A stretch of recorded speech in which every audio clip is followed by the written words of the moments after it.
Game is Full of Bugs is a game about exploring bug caves and burning them with fire. Hello and welcome back to Alchemy Ship. My name is Andras, and for the past 4 weeks I've come to realize that my game isn't fun. Something just isn't working, and this is a really hard issue to deal with because it's like building a boat only to realize it's gonna flip upside down right before you start furnishing. So what to do in this case? Well, usually the first thing that comes to mind is to add something new, which I did try with this little mechanic that makes you have a powered shot on your right click that adds a certain modifier to the current bullet. And although this was an interesting addition, it didn't help the problem. This is usually the case with this approach because you're just patching a big leak, and more often than not, you're just complicating the game and piling on the problem. What I needed to do is fix the main mechanic, which in my case is the magazine building.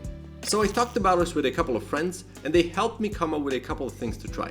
First thing was to split the magazine in half, and essentially have two magazines you can build separately and also swap whenever you want. This made the game have a bit more strategy and decision making during the equipping phase and while fighting. And even though I really liked the possibilities of this mechanic, it wasn't enough. But thankfully there was another idea, and to be honest I was a little shocked that this wasn't how I made the game in the first place, which was a good sign that this was the thing to fix it all. The idea was to change how you equip modules and bullets. Previously you would equip them from the top, and it wasn't possible to equip modules below the already equipped bullets, so if you wanted to do that, you had to get the module first, which was annoying since they were a lot rarer. Because of this, you had to either equip the module somewhere else, starting a completely new idea on that part of the magazine, which didn't feel like a power spike it should, or you could straight up replace bullets with this module, which completely ruined your run. Now the magazine is like a table and you can equip stuff anywhere you want. The top row is always reserved for bullets and everything below is meant for modules. You can now equip the modules below the bullets you already obtained, and you can continue building and improving on the idea you had for this run. Now this was the change that I needed. Right after that the game felt a lot more fun, and really the only thing missing is more content, which will be added throughout the whole development of the game. I was really stressed about this issue for the past 2 weeks, and it was interesting to see that something so simple can be the solution. So this was also a lesson to ask for help, especially if you're working alone, because you can fall into this spiral of the same thinking over and over again, and you just can't find a way out, so you need an outside push. Now this was a huge deal, but it wasn't the only thing that changed in the past month, so skipping over the countless small fixes and improvements, let's go over the big things. I added the possibility to level up bullets and modules by combining two of the same type.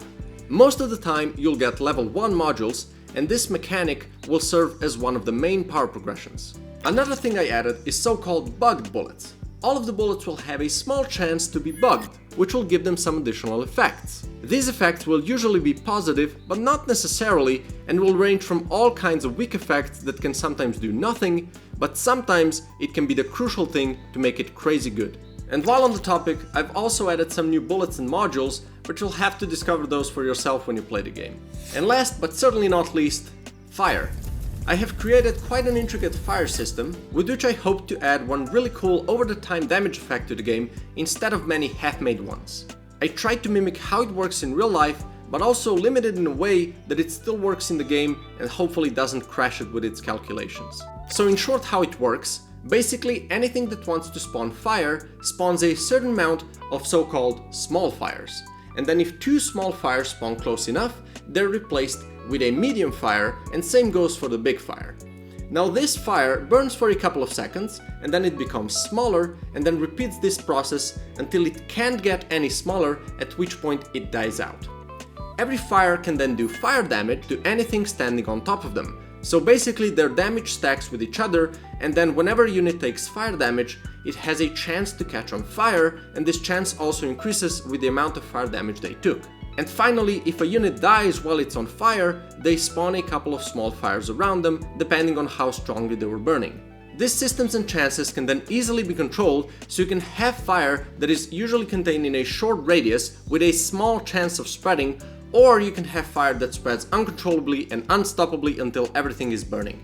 And there you go, another month, another huge block of progress. I hope you enjoyed the video, and if you did, don't forget to like it, maybe share it around, and let me know what you thought about it in the comments. I would really appreciate any kind of feedback. And as always, these are the other places where you can find me, so if you want to follow the development more closely, they're linked down below.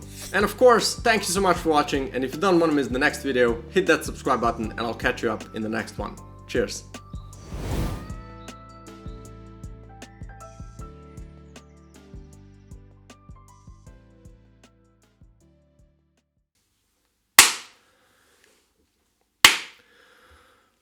Okay. Oh my lord. Oh my lord.